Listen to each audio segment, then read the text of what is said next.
لیکن جیسا کہ آپ کو معلوم ہے ائمہ کی اہل بیت کی ہر فضیلت کو، خصوصی طور پہ علی کی ہر فضیلت کو مشکوک مشتبہ بنایا گیا اور اس کو کسی اور سے منسوب کرنے کی کوشش کی گئی، اس کے مقابلے میں من گھڑت روایات پیش کی گئی۔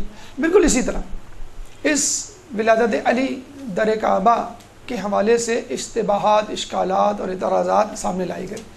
تو کچھ اشکالات آپ کے سامنے پیش خدمت ہیں، اور وہ اعتراضات کیا ہیں، ان کے جوابات کیا ہیں، وہ بھی آپ کے ذہن میں ہونے چاہیے تاکہ آپ کے ایمان میں کوئی تزلزل نہ ہو۔ پہلا اشکال، پہلا اعتراض اس ولادت کے حوالے سے کیا ہے کہ یہ روایت ولادت علی در کعبہ ضعیف ہے، من گڑت ہے، اس کی کوئی اصل نہیں، خانہ کعبہ میں کوئی نہیں پیدا ہوا۔ تو عرض خدمت ہے کم و بیش اہل تسنن کی 60 سے زیادہ کتابوں میں علی کی ولادت در کعبہ منقول ہے۔ یہاں پہ ہم چند کتابوں کا آپ کو حوالے دیتے ہیں۔ مثلا حاکم نیشاپوری نے اپنی کتاب مستدرک حاکم میں اس کو پیش کیا۔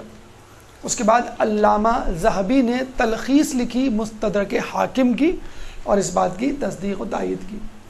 پھر اس کے بعد عبد الرحمن جامی نے اپنی کتاب شواہد النبوہ میں اس کو لکھا۔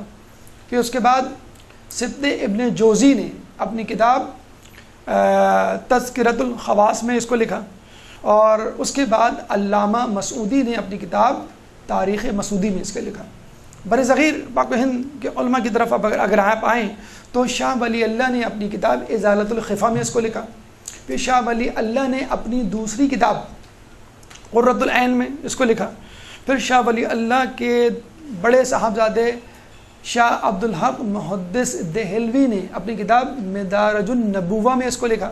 پھر کنز العمال کے مصنف مؤلف ملا احمد قاری نے اپنی کتاب شارح شفا میں اس کو لکھا۔ اور اس کے بعد سید عظمت حسین شاہ نے اپنی کتاب ولادت سید علی مرتضیٰ میں اس کو لکھا۔ 10 ہیں، اور اس کے علاوہ بھی مزید 60 سے زیادہ کتابوں میں آپ کے ولادت کے واقعات مل جائیں گے۔ دوسرا اشکال جو اس حوالے سے پیدا ہوتا ہے وہ یہ پیدا ہوتا ہے کہ جب کہنے والے اس بات میں پیچھے ہٹ جاتے ہیں کہ خانہ کعبہ میں کوئی پیدا نہیں ہوا، تو انہوں نے کہا کہ ہاں پیدا تو ہوئے لیکن علی نہیں، کوئی اور صاحب پیدا ہوئے، اور ان کا نام تھا حکیم بن حزام، جو کہ بھانجے تھے حضرت خدیجہ کے، اور وہ پیدا ہوئے تھے، اور یہ فتح مکہ کے وقت ایمان لائے۔ یعنی اب اس سے علی کی برتری افضلیت کم کرنے کی کوشش کی گئی۔ تو یاد رکھیے کہ حاکم نے اپنی کتاب، حاکم نیشاپوری نے اپنی کتاب مستدرک حاکم میں لکھا ہے، لوگ کہتے ہیں کہ حاکم سے سہو ہو گیا، غلطی ہو گئی، وہم ہو گیا، نہیں، خود حاکم کہتے ہیں کہ روایت کو نقل کرنے والا مصعب، اس سے غلطی ہوئی ہے، اور خانہ کعبہ میں علی کے علاوہ کوئی اور پیدا نہیں ہوا، اور ولادت علی در کعبہ کی حدیث متواتر حدیث ہے۔ متواتر حدیث یہ ہوتی ہے کہ جس کا کوئی راوی گم نہ ہوا ہو، اس کی چین یا اسناد مسلسل ہو، اور ویسے بھی فضائل کے معاملے میں ضعیف حدیث بھی چل جاتی ہے، یہاں تو متواتر حدیث ہے۔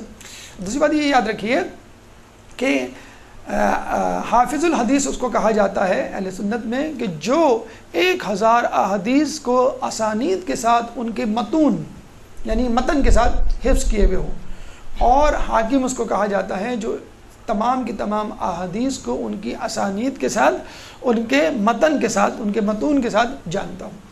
ایک اہم بات کہ اس حدیث کو جو سب سے پہلے روایت کرنے والا ہے وہ تھا یزید زبیر بن بکار۔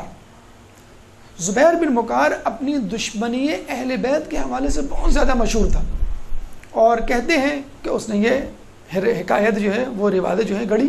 اتنا دشمنی اہل بیت میں مشہور تھا کہ متوکل نے مکے میں اس کو اپنا گورنر مقرر کیا تھا۔ تب آپ اندازہ لگا سکتے ہیں کہ علی کی روایت متواتر ہے، اور اس کے مقابلے میں حاکم بن حزام کی روایت ضعیف اور غیر ثقہ راویوں کو، دشمنان اہل بیت جیسے راویوں کو لیے ہوئے موجود ہے۔ برحمتك يا أرحم الراحمين وصلى الله على محمد وآله الطاهرين۔